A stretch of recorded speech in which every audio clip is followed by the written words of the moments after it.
Happy Friday morning, everybody. Josh Rugger and Dan Scoff. Good Friday. Good Friday. And Jamie Walker. Hello. All here in studio right now. We're checking out some storms that happened yesterday in Iowa. Very violent storms in Iowa yesterday. It caused a lot of damage, a lot of destruction. The intense music is crazy. Let's go, says Jordan. I love the music as well. It's my favorite one that we have. I don't like to pick favorites, but that's my favorite music. And we got some folks watching from Cassville as well. And yeah, for good reason, because we got a lot of severe weather and significant flash flooding potential on tap this weekend. A pretty big time storm system about to move through the area. That's right. Before we do that, let's hit them with a volumetric here. Let's hit them with on Mega Doppler. Yeah. So this is the storm that we were looking at, and I'm thinking that this might have been a microburst instead of a tornado that came through Storm Lake. And the reason I say that is, look, you can see the overshooting top. Watch the overshooting top collapse. So as that overshooting top collapses, that causes the part of the downdraft, which might lead to that microburst potential. And when we look at the radar here, you will see, whenever you do that, you got to zoom in. You got to make sure you're zoomed in, otherwise it freaks out. Yeah, with the gridded roads. Not with the gridded roads, also with the volumetric. Oh. Just if you're too zoomed out, it'll freak out. It'll freak out. It's like that move. It's good to know. Move that here real quick. All right. So, anyways, going back to this, you can see what's called a mid-altitude radial convergence. It's called a mark signature, and the mark is right here. So remember, not all greens and reds that are right next to each other indicate rotation. This right here is convergence aloft. So you got red that's moving away from the radar, green that's moving towards, making sure we're setting our storm motion from warning. And you can see this right here developing, and that is mid-altitude radial convergence right there. And then the storm collapses. So go back to the very beginning. That's when you can really see it. Right here. So the greens and reds are close to each other, but they're not on the radials. They are on the individual radial. So they're not gate to gate, essentially. And there you go. And if we look at base velocity, you'll probably see the same thing.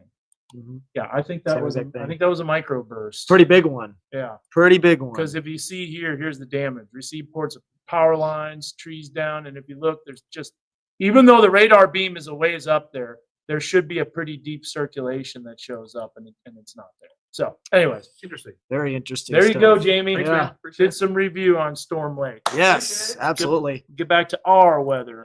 Yeah, because we got a lot of weather to discuss in our neck of the woods as well. I mean, they had significant severe weather there in Nebraska and Iowa last night. Now we're checking out this massive storm system here on water vapor. Look at all that energy right now that's pushing towards the area. Again, a lot of that's moving in from the desert southwest, but there's also kind of a second piece of energy too, diving southeast as well. You can see that there on water vapor. That's why it's a positively tilted trough right now. Yeah. Because you still have the strongest jet stream winds on the backside of the trough. So it's what we call windward.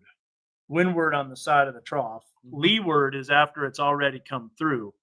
And so that's why you still continue to see that digging, which means the system's possibly a little slower. Yeah, a little bit slower, and it could be stronger, too, as it pushes towards the area as well. Someone wanted an explanation on gate-to-gate. I thought that was a gate-to-gate shear. Yeah. We might have some weather aficionados here that want to learn a little more. Yes. So with this storm, we'll go back kind of a little bit in time. This never was tornado warned. But gate to gate is essentially, you'll notice that you've got the radials, meaning this is the radar beam as it's sending out. And you can tell how the radials, meaning these lines right here. You see those lines on the screen? Those lines represent the way that your radar sweep would essentially move through. So think of the sweep going, around this way. We actually have an example on live radar. If you go to like a live radar, you can go to the sweep. Yeah. Let me go to just do the SRX sweep and zoom in. Yeah, and then we'll switch to radar. So that is the radar sweep right there. And so going back to Mega Doppler, that is the sweep that goes through. So gate to gate is on the radial from one radial to another. But if it's on the same radial, that's convergence. So gate to gate is where you have to have one pixel to the next that's right next to each other. And yes, red and green is what you typically want to see, but if it gets even stronger, you have oranges and yellows and reds and stuff like that. Like we can, as a matter of fact, if you continue to talk about this storm system from for tonight, yes, I'll download the archive radar data from the tornado that was an emergency. And it was a strong one. And you can see that. Yeah. Violent tornadoes yesterday in Iowa for sure. Little education too while we're in the process. Absolutely. Always love doing that. That's why we do the live streams. And we're going to be watching the radar very closely here in Northwest Arkansas as well. Not just for this evening, but for pretty much the entire weekend. We've got that moisture that's starting to surge to the north right now. Those winds are very strong as you step outside. Southerly winds between 15 to 25 miles per hour. Very similar to what we saw yesterday. You've got a sharp dry line over the Texas Panhandle. Really a classic severe weather setup for this time of year across the midsection of the country. Dew points right now in the upper 50s to lower 60s. Remember, earlier this week, dew points were in the 20s and 30s in some locations. We were talking about temperatures maybe getting close to freezing. Not the case anymore. That moisture has returned to the area. And again, it's because of those southwesterly winds that are starting to pump that moisture in right now. You can see winds right now at 22 miles per hour in Fayetteville. I'm interested to see what the max wind gust has been so far today as well. But it's been right around, I would guess, probably like 30 to 35 miles per hour. Maybe a little bit stronger in some spots. I'll look at that in just a few moments. But wanted to look at the latest day one outlook. This was released about 30 minutes ago. So I didn't want to start the live stream until we got this new outlook, just in case there were some changes. No enhanced risk of severe weather. If there is one, it's probably going to be hail-driven. However, there have been some changes. So let's zoom in on this severe weather risk for Northwest Arkansas. Most locations under a level 2 out of 5, slight risk for severe weather. Notice the time frame for these showers and storms. I've got it from 6 p.m. at the earliest all the way until Saturday at 7 a.m. That's when this day one outlook expires because, as you'll soon see, we've got more severe weather potential as we move throughout the weekend. But this is valid for this evening into the overnight hours tonight. And all modes of severe weather remain possible. And the tornado potential has actually increased in far western portions of our weather coverage area. Notice here as we break down each risk that you've got that low threat for tornadoes now seeping into portions of Delaware, Adair, and Sequoyah County, just west of the I-49 corridor. But the tornado risk has been going up just a little bit with the last few model runs. Some of the models are pumping out some prefrontal convection, these isolated supercells out ahead of that line later on this evening. And that is something we'll have to watch very closely because the significant tornado parameters that we watch on some of these models has increased just a little bit. It's been uptrending. So we are a little bit more concerned about that. We'll have to watch the radar very closely there. Large hailstones up to 1.5 inches, ping pong size, certainly a possibility across the entire area, along with damaging wind gusts up to 70 miles per hour because a lot of these storms are going to be coming through in multiple segments. But Dan, you were talking about gate to gate. Yeah, I got it right. He's got it right now. Let's take a break and look at this. So this is from last night. This is 7:46 in the evening, or 8:46, excuse me, 8:46 in the evening. Just to give you a reference, here's Omaha, as you can see in the top left. Shenandoah, Iowa, and then Essex was under a tornado emergency. You'll see that in just a bit. But this is what we're looking at with the hook echo. Remember, the rain and all the hail is wrapping around the storm. And gate to gate, when we look at the velocity, notice how those pixels are right next to each other. So you have, essentially, as we put on, now here's the thing. I can go here. We got to put on pixel query. So we come over here, and we go this. So this is 121 miles per hour. Holy cow. Away from the radar. Mm-hmm. And then we go here, it's not as much, minus 23. So you would have 121 plus 23 for gate to gate, which would be approximately 136, 135, 134. Or 23.5, so 135. Yeah, 145. 145, yeah, 145. Mm-hmm. So 120 plus 23. But let's go back here. We'll remove that. We'll go forward a little bit more. And now, yeah, see, this is a little stronger right here. You come into here, you go into Q. There's 72. Okay, and then you go over here, and that's 49. So you can see 72, 50, still about the same. But either way, that's gate to gate for you. when it's right next to each other. Yeah, you want to show that pink too, that tornado emergency? Because Yeah. you normally don't get to see this color. on No, your and tornado I warnings. actually redid it too. I redid the polygon to make it Yeah. look even bigger. Oh yeah, that stands out. Because you got to make sure that stands out. So this is the tornado emergency. And if you look, here's the normalized Oh, my rotation. goodness. The PTDS, the probability of a tornado debris signature, it's all there.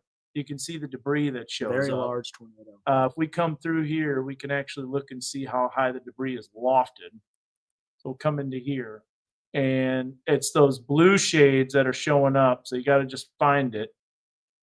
And there's your tornado. It was rain wrapped, so it might have been kind of tough to see. We go forward a little bit in time. Anyways, you can probably see some debris close to 20,000 feet right there in the sky. That blue shade right in there.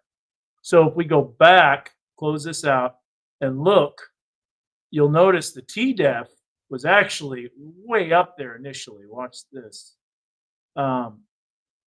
Before I have to download previous archive radar data because it was already considerable at that time. Yes. The tornado was starting to wind down as it was getting closer to Essex. I mean, it was still strong and it was showing strong, but it was definitely lifted. It lifted shortly after that time. You can kind of tell that it's gone at that point. And then you'll actually see them take the considerable and turn it just into a tornado warning. Pretty incredible setup though. Had that triple point up there, a lot of boundary interactions and cell interactions. If you could have made it back for the morning show, I would have probably would have chased it. I would have chased it. Chase mode activated. Yes, that's one of those setups that you know has the look. Zach was disappointed that you didn't go. Yeah, I was even more disappointed after the Razorback game last night because I was like, well, I could have just missed this to chase, you know. But there's always more storms. There's always more storms, and that's what you always have to say if you miss out on the chase to cope. I guess that's how I'm coping now. That's what I've done. For years. Yes, we got to get you up to over 100. Man. I know. We got to get you up to over 100. Well, let's get back to the severe the potential here while Dan downloads some more radar information. Again, we're kind of going back and forth right now because it's really cool to look at the science behind this. But let's take a look at the latest future track radar. As a matter of fact, for the setup for tonight, instead of using the extended HRRR, let's go ahead and look at the latest HRRR. Yeah, the hourly one. This won't go nearly as far out, but we'll get to the other setup soon. I just want to take a look at what the models are depicting. Now, one thing that the models have already struggled with is the temperature. Yesterday, the models we thought were too cold, a little bit too cool. You kind of look at the temperatures right now over our weather coverage area compared to what this model is showing. Let's take a look at that right now. So let's pull up temperatures for Northwest Arkansas. Right now, we're sitting in the middle to upper 70s. So already much warmer than what the models were showing. And I got to show this. Yeah. Because my goodness. So this is showing a possible tornado strength because of when you look at the debris that's lofted. The debris was lofted pretty high in the air. That's that white area. In fact, we have that. If you scroll down, we have the tornado detector. Oh, yeah. Here. Whoa. Yeah. Oh, you didn't know about that? This is the new. Well, I did. I knew we had this graph. Yeah. But I did not know it was added to OBS because this is the first time I've added to OBS with the timestamp too. The timestamp. My face. Yeah. So we got the time on there. Yeah. Before we didn't have the time, and that was driving me nuts. But that took a while had to do some programming to figure that out. I bet. But yeah, that's a heavily lofted debris. That's incredible. You look at the tornado debris definition, and it was showing EF3 low end EF4. We'll see what the track shows. Incredible. But pretty strong tornado there. Yeah. All right. Crazy. Enough of look at that hook. My goodness. Textbook. And then we go into here and look at the gate to gate. You're going to see some pretty strong gate to gate going back in time right here. That's unbelievable. So there was an orange one too. So the brighter pink is faster. No, there's nothing going on right now, Brendan. We're just looking at what's going on in Nebraska last night. So you don't have to worry about anything right now. Pretty impressive storm. Very but impressive. This is what we do, so we know what to look for when the storms come into our area. That's how you study up. So there's 70 knots, 70 knots and 70 knots basically were right next to each other. That's pretty impressive. Very impressive. All right, back to enough of that. Okay. No more. back to your regularly scheduled program. Yeah. So Sorry, I'm taking over. no, but it was really cool what we're looking at right there. Yeah. I mean, it was a pretty incredible storm yesterday. But temperatures right now, middle to upper 70s, right around 80 degrees. So it's already too cool. It was too cool yesterday. We assumed that. And the reason why I mentioned that is because temperatures matter when it comes to the cap or the lid on the atmosphere. If your temperatures are modeled, or if they're modeled too cool, then it's not going to be able to break that cap during the evening hours. It's not going to break out as much shower and storm development. So that's why we're kind of taking these models with a grain of salt right now. Now we're looking here at Future Track for Northwest Arkansas. You can see some attempts at initiation right around 4 to 5 p.m. according to the latest model. But things really don't crank up until around 6, 7, 8 o'clock p.m. Notice how there's a cell trying to develop there in Benton County at 6 p.m. More cells developing off to our west at 7 p.m. And this is why I was saying on Twitter, Dan, that you might want to bring your rain ponchos just in case to Baum-Walker Stadium, because while the chance is not as high as what's going to be overnight tonight to early tomorrow morning, there's still that possibility for some showers and storms to break out during the evening hours while they're playing that second game. But look at 8 p.m. This is an uptrend right here, Dan. Pretty nasty broken line of supercells developing here in Northwest Arkansas at 8 p.m. And look at the temperatures too, middle to upper 70s, so right around 80 degrees. Plenty of fuel for these storms to maintain their strength. So if there's going to be an increased tornado risk, it's going to be with these initial cells that try to develop before sunset, try to get rooted at the surface, and tap into that increased low-level jet that we're going to see during the evening and overnight hours. So we're going to have to watch these cells very closely right around 7, 8, 9 p.m. The models continue to show that cluster moving through Northwest Arkansas throughout the evening hours, but this is not going to be the last of shower and storm development. This is not going to be like some of those systems where you get one round of showers and storms, cold front pushes east. All right, we don't have to worry about anything else because this system is going to stall out, and this southwest flow weather pattern is going to pump in more energy. So overnight tonight to early tomorrow morning, as you can see, another cluster of storms develops, and this cluster between 2, 4, 5 o'clock in the morning, this one could cause supercell potential and tornado potential in the river valley as well. Because the instability will be a lot greater in the river valley this time. Notice the temperatures too. Right before these storms hit the river valley. I mean, this model is still showing temperatures at 76 degrees in Fort Smith at 1, 2 o'clock in the morning. So if those storms tap into the instability in the river valley, there will be an increased tornado threat there as well. So that's the second cluster of storms. That's as far out as this hourly HRRR goes. But if we go to the extended models, we could take a look at the severe weather potential as we move throughout Saturday morning. So look at that cluster of storms at 3 a.m. again. That is a pretty nasty supercell moving through Crawford and Sebastian County, lifting off to the north and east towards Newton County. Some of the models have been pumping out that supercell with some updraft helicity tracks during that time, and we'll show that in just a minute. But kind of want to get through all the precipitation because look at this. We've got more shower and storm development right around 5, 6 o'clock in the morning. This is why the flooding potential is going to start increasing as we move throughout the weekend. You can see more heavy rain lifting into Northwest Arkansas. River Valley also experiencing it, but Northwest Arkansas will be in that favored corridor for significant flooding potential as we go throughout the day Saturday because these storms are going to start training over the same areas. You're going to see enhanced rainfall rates, kind of that conveyor belt of moisture.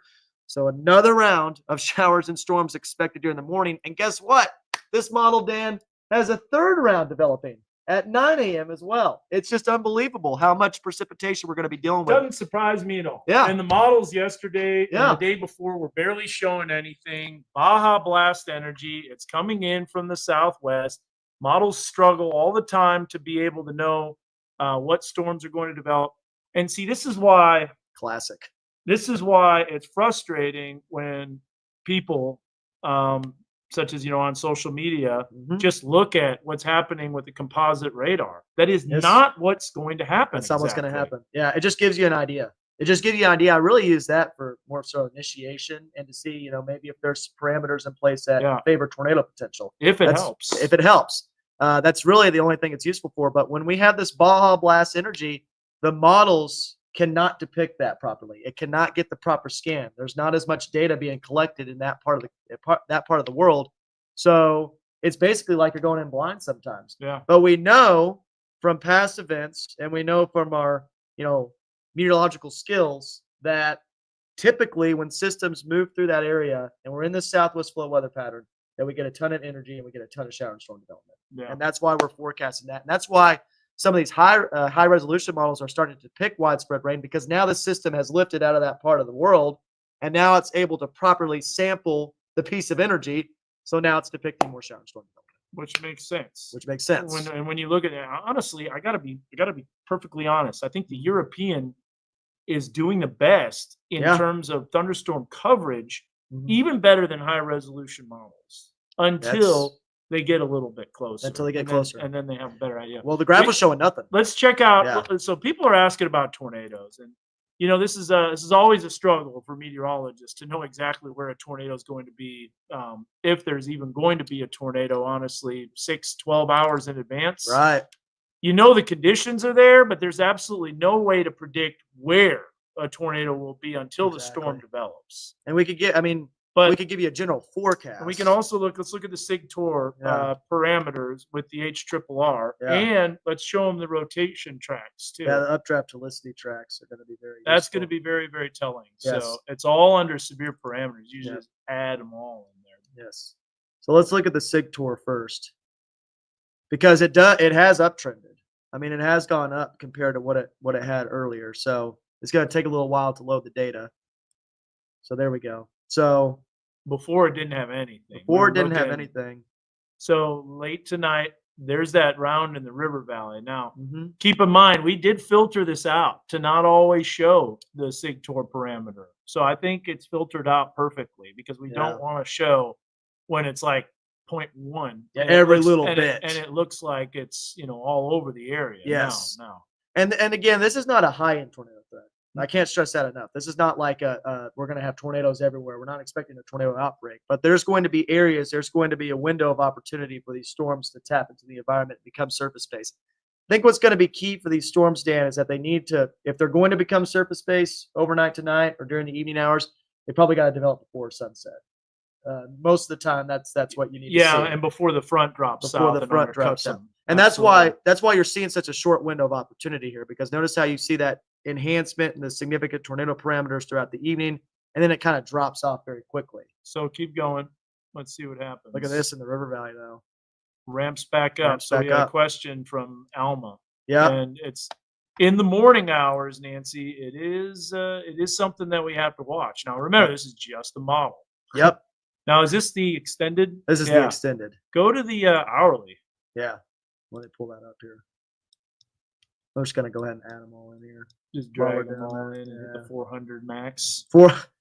Yeah, exactly. The 400 max. It's pretty slides. easy to do. That's pretty easy to do. Let's see.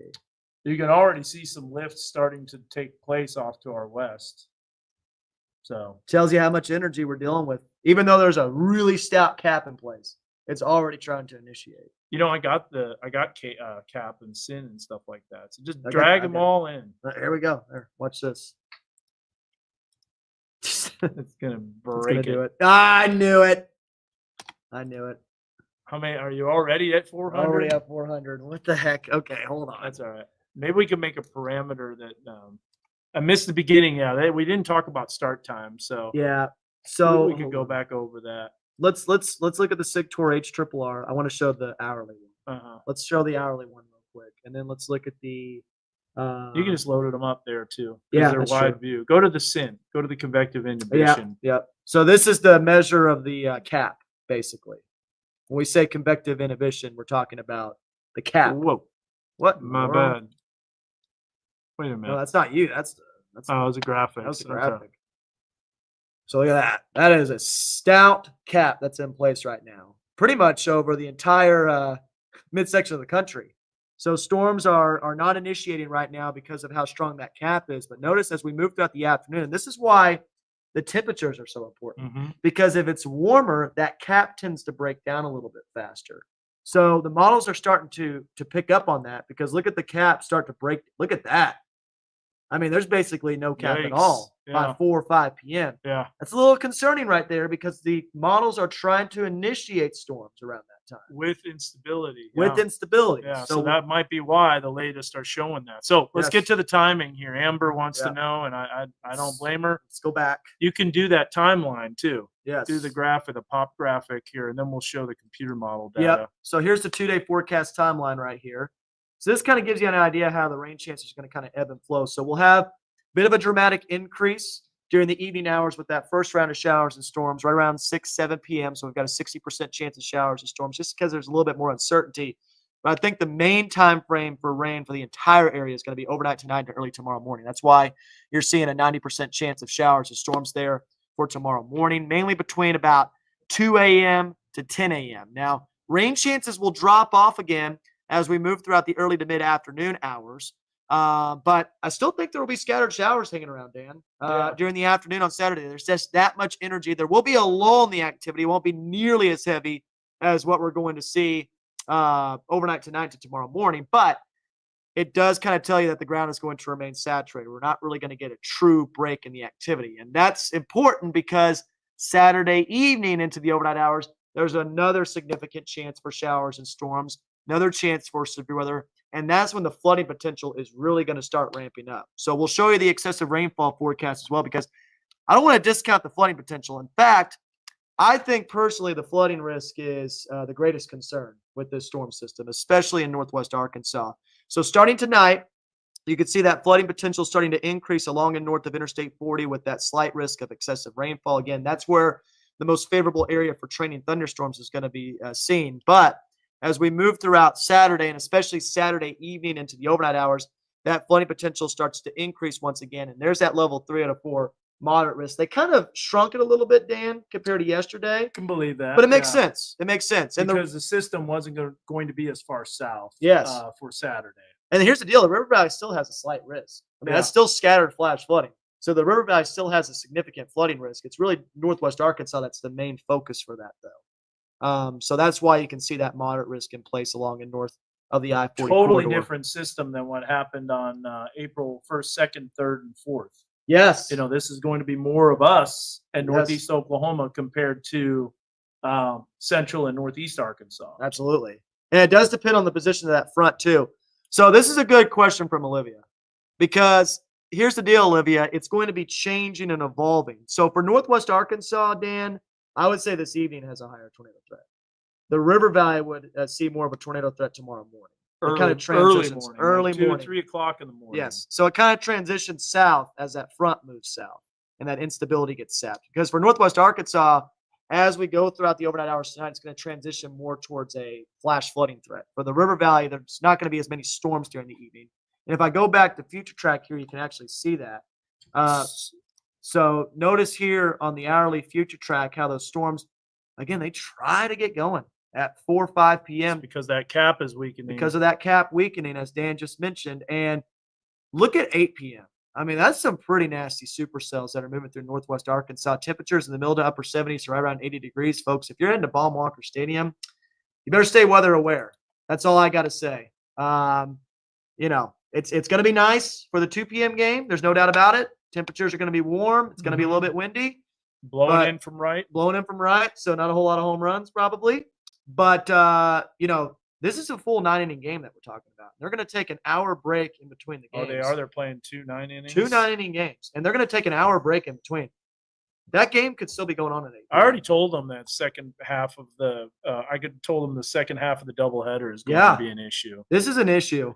Here's a great question. Yeah. So Richard is saying, why not just show the actual radar like Gary England did back in the day? I'm 60. Well, I can tell you this. Gary England, an absolute legend. In fact, I interned under him. Really? You didn't know that? I didn't know that. Yeah. I find Gary England, every day. Mike Armstrong, also interned with Jed Castles. My goodness. But like we storm chased for Gary England. Channel 9. Storm Tracker 9. Dude. Yeah. This is so like the I know. Infinity Stones. I know Gary. Gary's a legend. He's awesome. He's a good man. He's also, you know, sends me messages on Twitter every now and then. Jump back, Loretta. It's Friday night in the big town. Oh, my goodness. But we can't show the radar now because there's nothing happening. Yeah. But we do have all our storm spotters gearing up. How and about you can that? see that right here. We've got them surrounded across Northwest Arkansas. So we've got some great coverage. Our storm spotter team is geared up, literally and figuratively, because we've got them with a storm spotter shirt. So they're representing, They're really branding nice. the station. So, Yes. anyways, that's why, Richard, there's nothing showing up right now.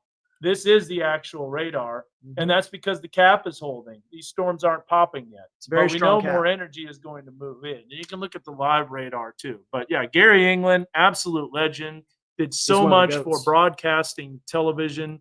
Also did a lot for radar meteorology. I know there was a thing between him and the Weather Service back in the day when he issued his own warning on TV, and they didn't like that. The Weather Service didn't. They kind of went at it for a little bit, but they made amends. Sometimes, be honest with you, there are storms that the Weather Service doesn't catch. Yeah, but that's why they're tough. It's tough.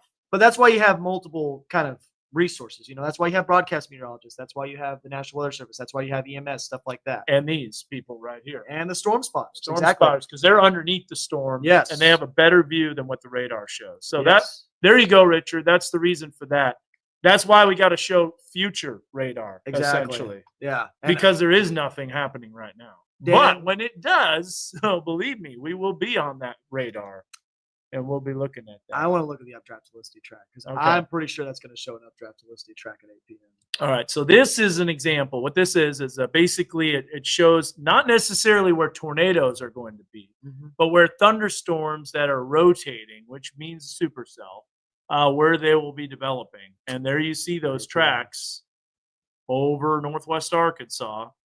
And watch what happens, I think, in the early morning hours. Yeah, it transitions a little bit farther south. That's as far as it will go, but this has been an uptrend. I mean, yesterday this was showing nothing. There was no rotation tracks. No rotation tracks. That's because the system wasn't sampled properly yet. The models didn't barely have any rain at 7 o'clock. They had this tiny thin line. I was like, this isn't right. Yeah. This isn't right. The graph was out to lunch yesterday. And this is our struggle as a meteorologist, knowing, not just looking at radar and computer models and regurgitating that information like a lot of other people. We know the meteorology and the science behind it. So we look at that and then we make our own determination. I think one of the most important things you can do in forecasting is looking out the window. And looking out the window is water vapor and satellite, because that's actually what's happening right now. And the cloud cover. Hey, our clouds really increased. Let's look at the visible satellite and see what's going on, see if we can see any type of boundaries that are out there. Visible satellite is so key to looking. So the high resolution visible satellite will bring that up. And a lot of clouds rolling in. You can actually see that boundary. You also notice the gravity waves too. So that shows you some pretty strong low level winds in the Ouachitas. Wow, look at that. Look at that wave that just constantly forms near Scott County. So let me show you this here. Zach would be proud. I know. There's Waldron right here. Yes. I'm going to take that camera and I'm going to point it south. And let's see if we can see that boundary. Yeah, absolutely. This is really cool. It does show a pole, but let's see. Yeah, there it is. There it is, right there. There's the boundary. So that's that, almost like a horizontal convective roll. Yeah, that's what I was going to say too. So we go back to zoom in on that on the high res satellite. I'm going to stop it too, so you can just kind of see. And then I'll go back to so we'll go back to take that image into account, what you're seeing right there, and then look at that. He was pointing the camera to the southwest, and there it is right there. There's it, but loop it, and you'll see it not move. Look at that. Yeah, it's just stationary. It's just stationary. Just stays there. Incredible. So what's happening is the air is being forced up and over the Ouachita Mountains, and then that oscillating of the air from jet stream and mountain waves just kind of sticks there. So that's a boundary that we'll have to watch. Absolutely.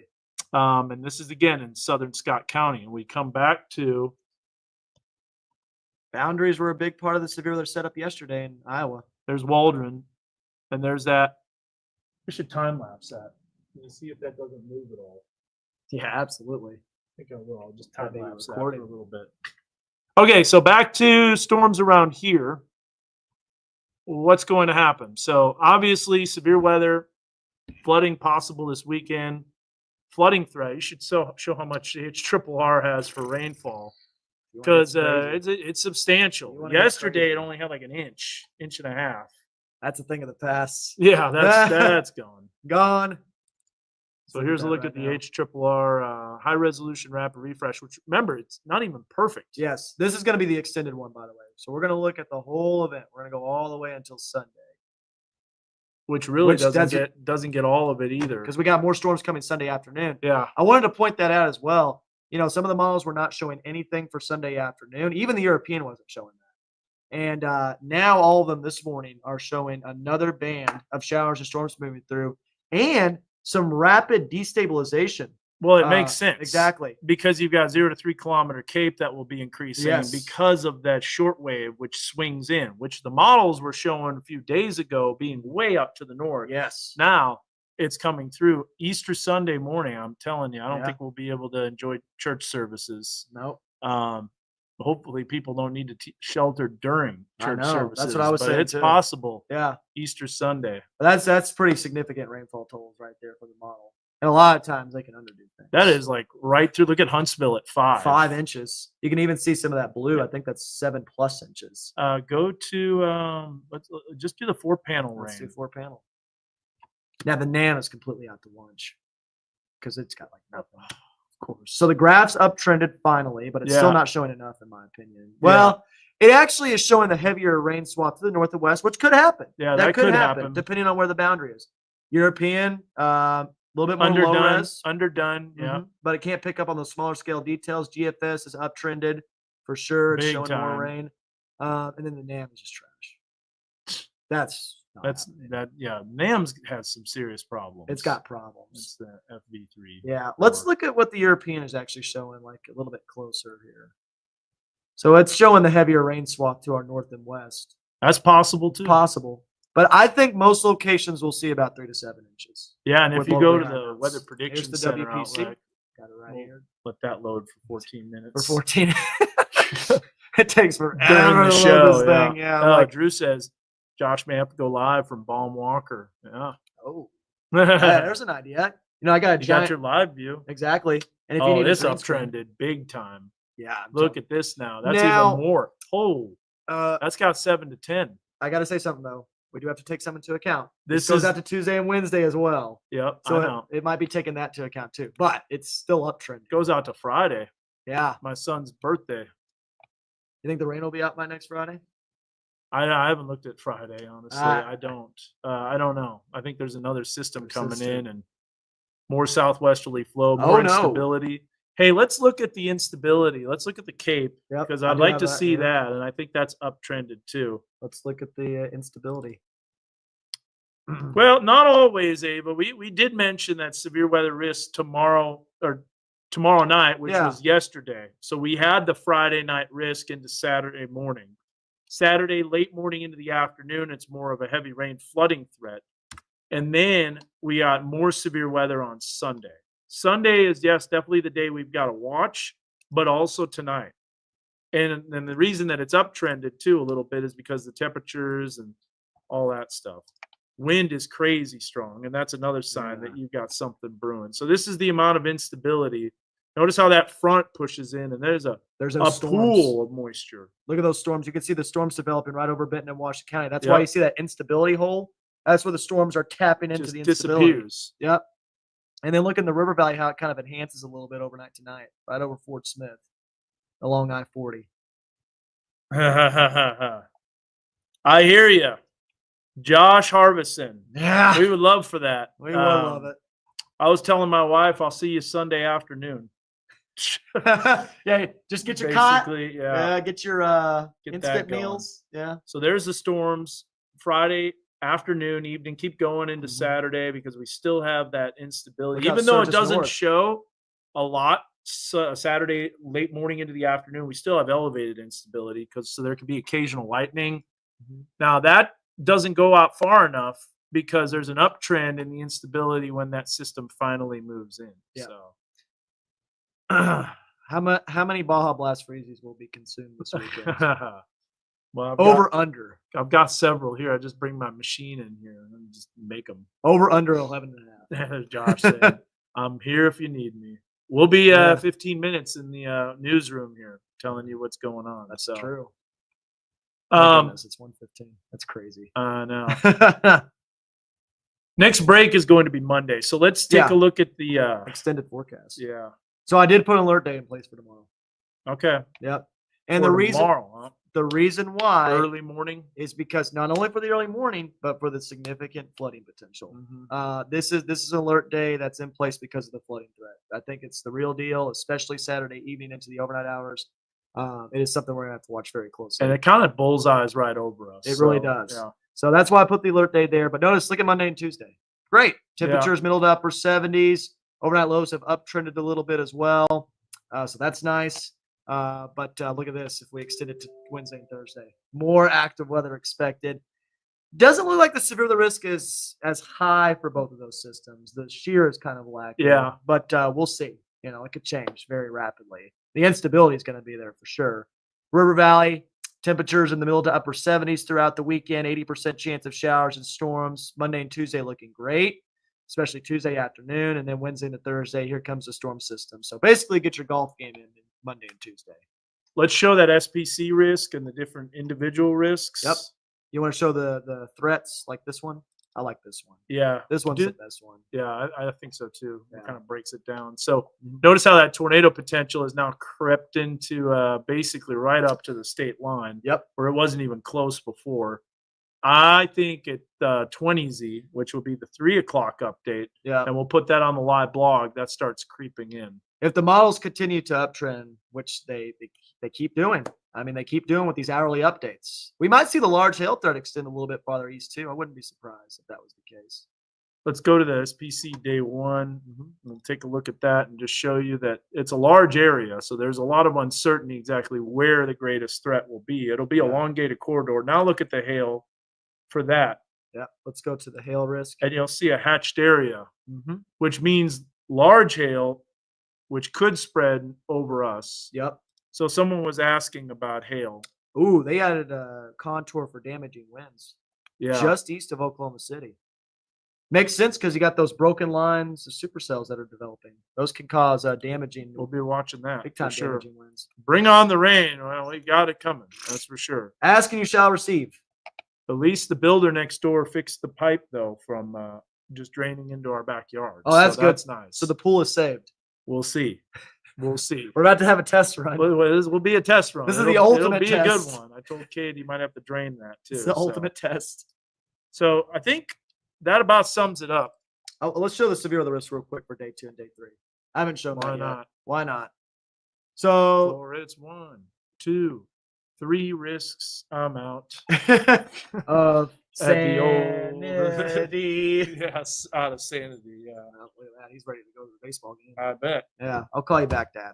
I know you're probably watching. So there's the level 2. Yep. And then let's break down the risks too here real quick. So this is for tomorrow. Remember, this goes from 7 a.m. Saturday to 7 a.m. Sunday. So we take that into account. The tornado potential. Oh, that's for day 1. Day 2.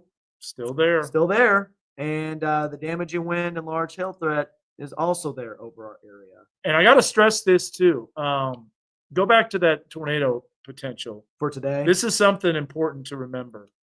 So that shows a low probability. Now, low probability is defined as, 3 to 5%. Okay. Because anything 2 and under is the green area. But you might be thinking that out of 100, but that's the probability of seeing a tornado within 25 miles of a point. And that is adjusted to climatology. It is. So this is really important to know is that typically this time of the year, tornadoes are more likely. Much more. So if it's above climatology from what we normally see, that means that might be a little bit more, important to know that absolutely. a 2% or a 5% is above climatology. Yeah, I mean, which is more than what we usually see. Yes. So I this particular setup right here, I would say it's kind of an average April, late April, early May type of setup in Northwest Arkansas, Yeah. based off of those tornado probabilities. Yeah, exactly. And that's why communicating these are very difficult because not a lot of people know that. Let's look at the dew points. That's a good Let's question. look at the dew points again. So Hydra. Let's look at some hydrology. hydrology. Let me do the dew points. Right. And we do have that flood watch still going. So this is the wide. Look at that view here. plume of moisture. I mean, that is 61. surging. That is plenty. Yes. Go And to it's the- been in place for a long to time. the DMA one Yep. here.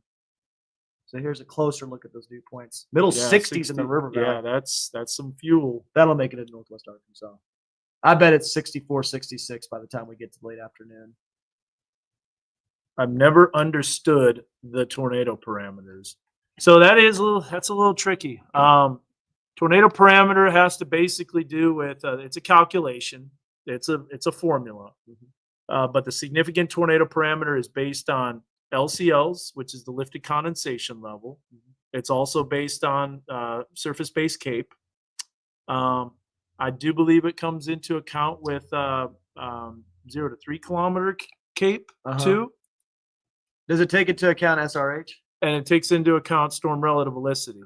So yeah, all of that stuff. In fact, We can actually look at that. I will tell you the exact formula here. because it tells you. Yep. So if I go to posit. All right. So it's mixed layer CAPE, effective storm relative velocity, and effective bulk wind difference, and the SIN as well. That's included. Cap. So how strong is the SIN going to be? And the majority of significant tornadoes are associated with significant tornado parameter values with 1 within an hour, greater than 1. But it's less than 1, then it typically doesn't have it on there.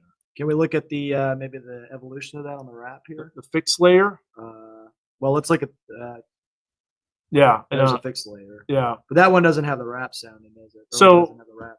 Obviously, you're not seeing this right now because it's a lot of math. A lot of math. But if you want to see, let's show that real quick. Yeah, why not? So this is the fixed layer significant tornado parameter, surface-based CAPE instead of mixed layer, surface-based LCLs, the storm relative velocity, the bulk wind difference, 0 to 6 kilometer, and storm-based SIN. So number little one, bit it doesn't take into account 0 to 3 kilometer CAPE, which is important for QLCS tornadoes. It also doesn't take into account the critical angle. That's very important. That is extremely important. It's like that's probably the most important thing. in my opinion. Yeah. Yes, I mean, when you look at the tornado research, but that's a significant tornado parameter. So there's a lot going on there. let's do some math. And now Olivia's like, no wonder I never understood. I the never- tornado exactly. parameter." Yeah, it is, and the numbers are just based on basically dividing, values that are, it's essentially no units. All the units cancel out. But it's just you find a parameter by adding and subtracting values and stuff like that. Yeah, and sometimes one value can be very significant, which kind of skews it Yeah. a little bit, and then Like- another one that's very important is not taken into account as much. Yeah, Like the sin, for example, I feel like the significant. told you. Yeah, Yeah. See, I was gonna say the significant tornado parameter a lot of times doesn't take into account sin very well. Like you'll see like 20, like it'll be I off the know, charts. I know, and but then there'll be a big cap. but Doesn't there's a matter. huge cap. Yeah. Yeah, So you the- wanted to see the uptrend on this, right? Yeah, so I think the effective layer is what you use to see the wrap information.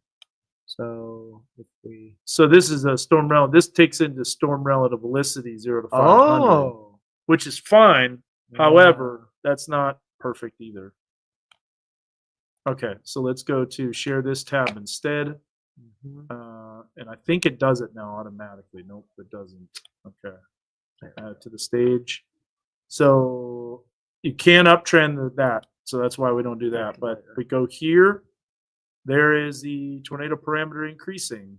And that is 0Z. So that's 7 o'clock tonight. But see, it also is trying to develop. I can't move the cursor over, but see how it tries to develop those showers coming overhead? which kind of kills the instability. We'll see. Bulk There's a lot of shear. lift. Let's look at this here. We can look at the. QLCS. Here's the 0 to 3 kilometer cape. So watch this uptrend. Whoa. Yeah, that uptrend's big time. That's concerning. That's some of the things that we got to watch. That's a lot of 0 to 3 That is a lot. kilometer cape. 175. My goodness. Right over Newton County, like that's like the HRRR was showing. It was showing a very persistent supercell there. Oh yeah, do the extended helicity tracks on the Yeah. 12Z, Yeah. and you guys will get to see that. Stand by because 400 workspace options. We Yeah. Take a little while. have all the ingredients for sure tonight. It's not a super high-end tornado threat, but it's Agreed. definitely one that I'm not going to turn my back on. Nope. That's for Absolutely darn not. Sure. Especially when so sometimes you come into these tornado days, right, and the models are kind of wishy-washy, or you see something on the surface that's like, okay, this might limit the risk, like that one day with the warm front, A lot of cloud cover. like a lot of cloud cover, which is happening right now. But the models have uptrended a little bit going into the event. So here's the updraft helicity tracks. This is the extended one, so it's not showing that supercell at 8 p.m. because Yeah. it's the extended one. Well, but it still does through Fayetteville. yeah, but it doesn't show it like developing. Yeah, farther no, west. yeah. So then keep going. But this is what is really wild. Whoa. That cranks up big time right there through Madison and Newton County at 3, 4 o'clock in the morning. That thing's sucking in that 0 to 3 kilometer cape. Yep. Low level instability. And then that drops off tomorrow afternoon, morning into the afternoon, and then it ramps back up again. And that doesn't go far enough to get the Sunday late morning into the afternoon stuff. Show the vorticity. The Okay. vorticity will really give you an idea of all those little spins in the atmosphere. Do that. That is a good question. There is a lot of cloud cover, but it's not everywhere. And speaking of clouds, I got to show you something here. This time lapse, because I've recorded this for a while. This cloud hasn't moved. You know that? It has not moved at all. It hasn't. I've been looking at it too. I've been eyeballing it. There. I'm gonna pull up Weather 3. So you can see Do the what Dan's looking recorded at. one. The Weather 3 recorded. Weather 3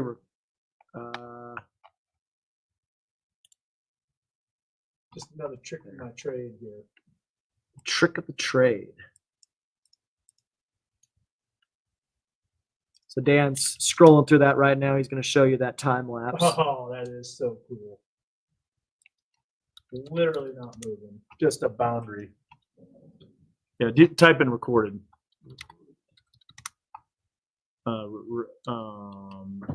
Type in Weather 3. Weather 3. Zach Gilday. No. Let me see. Going on, guys? He just joined. Guys going live? Oh, we have Yeah, been. we're Yeah. on right now. Nice. Oh, there we go. There it is right there. Just one word. So this is the recorded time lapse. Watch this cloud not move. It's the horizontal convective roll. Look at that thing. Just staying there. Wow. That's pretty That cool. can provide the forcing. It can be where storms focus. That's the boundary right Yep. there. Look at how that doesn't move. at It's all. just staying put. And when we go to the visible satellite, you can see that. Go back to the visible satellite. And we're going to have to shut this down because we've got a 1:30 meeting. But look at that boundary down by Mina not moving. That started at 10:30 a.m. by the way. That That's- hasn't moved. That's going to be something interesting to watch. Yeah. That is very persistent. That's south of Waldron, and that's where we were looking from that WeatherBug network camera. Now zoom back out. Mhm. Look at the vorticity real quick. The vorticity map, and then we got to shut this down here in 1 minute. Okay, so here's all the vorticity. Look at all that energy swinging in. And then watch at the very end here, that upper level spin kicks east. And there's a lot of forcing there for storms during the late morning into the afternoon. And then that Man. thing lifts out. So if we get unstable Sunday late morning, it's going to be interesting. Absolutely. All right, guys, we've got to run. We're going to see this tonight. So have a good one.